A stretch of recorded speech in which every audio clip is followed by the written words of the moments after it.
Patuloy ang pagtaas ng presyo ng produktong petrolyo sa lungsod ng Baguio, kung saan pumalo na sa 165 pesos and 70 centavos kada litro.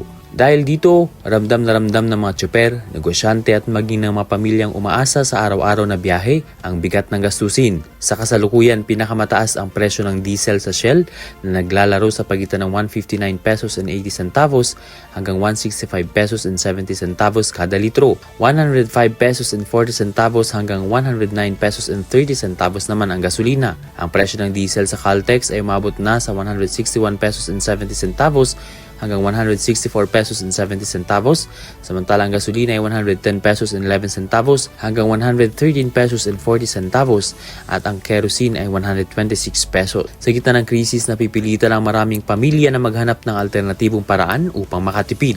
Kabilang na ang pagbabawas ng biyahe, carpooling at paggamit ng mas murang transportasyon. It's beyond our control actually. Yeah.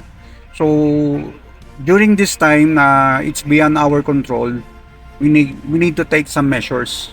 Okay, so paano magtipid? For example, if you have a car, carpooling na lang tayo.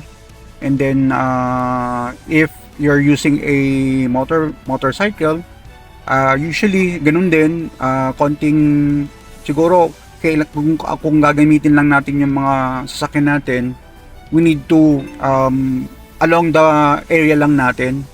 We need not to go out further. Ayon pa kay Anthony, dapat umano ay magsikap pa ang gobyerno upang matugunan ang kasalukuyang krisis. For me, for the government, this is my personal own opinion.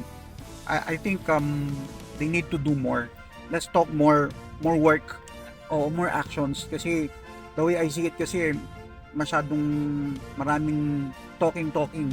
Pero yung real work sa field medyo konti. Kukulangan tayo. Sa kabuuan, ang walang humpay na pagtaas ng presyo ng langis ay patuloy na dudulot ng malawakang epekto sa ekonomiya at pang-araw-araw na pamumuhay ng mga residente at negosyante sa Baguio City. Ben Pongsila para sa Mata ng Agila, Northern Luzon, matatag, matapang, matapat.